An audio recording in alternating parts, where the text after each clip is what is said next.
You're watching The 7 from WATE 6 on your side. Good evening, I'm Bo Williams, and welcome to The 7. Let's get a look at the big 7 stories right now. And topping our list for you tonight, the Knox County Health Department going back to reported COVID-19 numbers weekly instead of daily. The change beginning this week. This means we'll be seeing those new numbers on Wednesdays. The news comes after Knox County reported a record high number of new cases on Friday. Those with the health department say they are making the change to coincide with the Tennessee Department of Health. Knox County has to wait on the state's weekly numbers to be able to update portions of their website. Now, part of the reason for this decision is that lab testing and results are taking longer than usual. One day of data doesn't make a trend. We need more than that. We need 7 to 14 days of data to really look at those trends. Despite the new variant, health officials have recommended shorter quarantine times for those who test positive. If you've been vaccinated and have been around someone with COVID, the CDC recommends that you still mask, but they say you don't have to quarantine. They recommend testing 3 to 5 days after, and if you start having symptoms. While the Knox County Health Department will not be updating its COVID-19 numbers until midweek, we are still getting an update today from the University of Tennessee Medical Center, and they tell us COVID hospitalizations are on the rise right now. UT has more than 100 COVID patients as of today's update, numbers we have not seen since last August. And the Knoxville area is once again ranked #1 in the nation when it comes to flu activity. This is according to the flu index published by Walgreens. That means more people in the Knoxville area have been prescribed antiviral medications for the flu than in any other region nationwide. Tennessee is also the top state, with Chattanooga and Nashville areas also ranked among the top 10 cities for flu activity. Next, here in the Big 7, mothers and fathers of crime victims protested in West Knoxville today. Now, they are hoping to bring attention to proposed change in legislation. A state house bill, if passed, would allow for early parole for some first-degree murderers. Tonight, families who have been touched by violence are speaking up before lawmakers reconvene tomorrow. The proposed legislation states that criminals who committed a crime between 1989 and 95 and have been sentenced to life in prison for first-degree murder can see a reduction in their sentence, potentially from 51 years down to 25.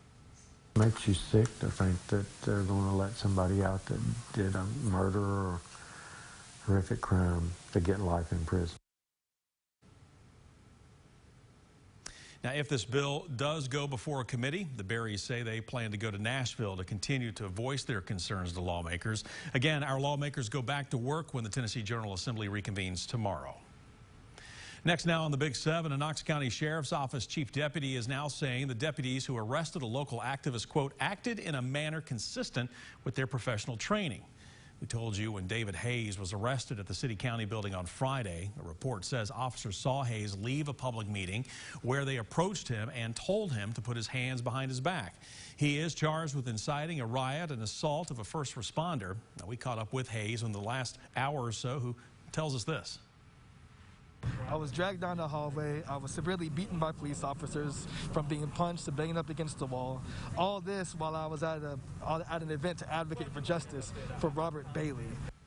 Meanwhile, tonight, the Sheriff's Office clarifying why body cameras were not worn. KCSO saying they are not issued to court officers because they are required to go into the courtroom at a moment's notice. Next in the Big 7, a Sevier County grand jury has now returned a first-degree murder indictment against the woman accused of fatally shooting one woman and injuring another in the parking lot of Soaky Mountain Water Park last July. Sarah Romine had originally been charged with second-degree murder for the death of Kelsey Cook. She is also charged with 2 counts of aggravated assault and 5 counts of reckless endangerment. After the shooting, the water park suspended all alcohol sales for the remainder of 2021 in an agreement with the Tennessee Alcohol Beverage Commission and the Sevierville Beer Commission. Next here on the Big 7, we have 2 updates to stories we first told you about last week. First, the names of the 3 people who died in a fire last Friday along Sevierville Road in Blount County have now been released. The Blount County Sheriff's Office is now saying Brennan, Rebecca, and Jason DeWitt all lost their lives. Brennan, just 7 years old. All 3 were taken to UT Medical Center after the fire. All 3 pronounced dead shortly after they arrived. Now, we're told the investigation into the cause of the fire is still underway tonight. We should note at this time, the cause not believed to be suspicious. Sheriff's Office tells us it will hopefully have an answer to what happened this week, and we'll be sure to let you know what is found out. Well, we are also learning the name of the man who died in police custody last week. According to TBI, Robert Nathaniel Bailey was arrested by KPD on Thursday. He was taken to the Roger D. Wilson Detention Facility. Bailey became unresponsive while still inside the transportation van.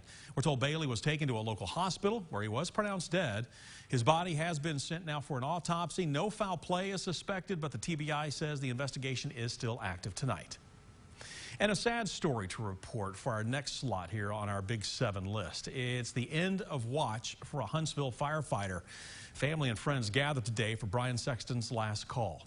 Now, Brian lost his life January 4th, but not while fighting a fire as a volunteer. On December 3rd, he was at work at his other job at an asphalt silo. When it exploded, he was burned.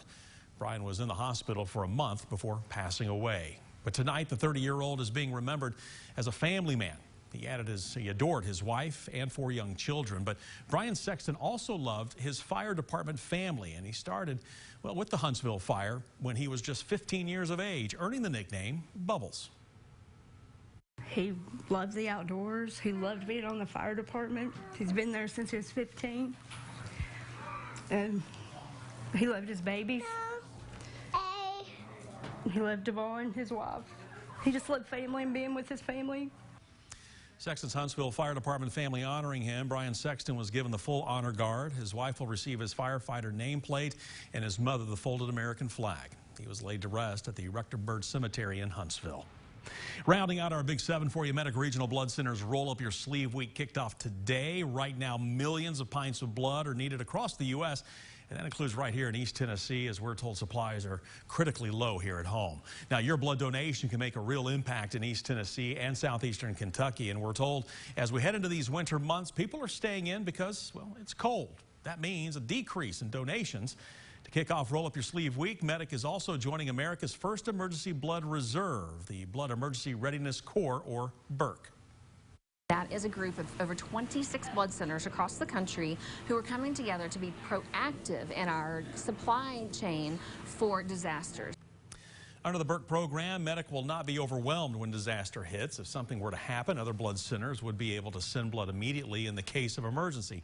But it's important to remember BERC does not take anything away from the local blood demand. If you donate, all donors this week will get a special edition long sleeve t-shirt as well as some retail deals. You'll also be in for a possible, well, get it a $500 Food City gift card. The Medic Bloodmobile, by the way, will be here at our Greystone Studios tomorrow from 10 a.m. until 6 p.m. Roll Up Your Sleeve Week runs through this Friday, the 14th, at different Food City locations. Appointments are encouraged. Just look for a link at WATE.com under the 6 Things to Go tab. But again, they're going to be right here out in front of our studios tomorrow.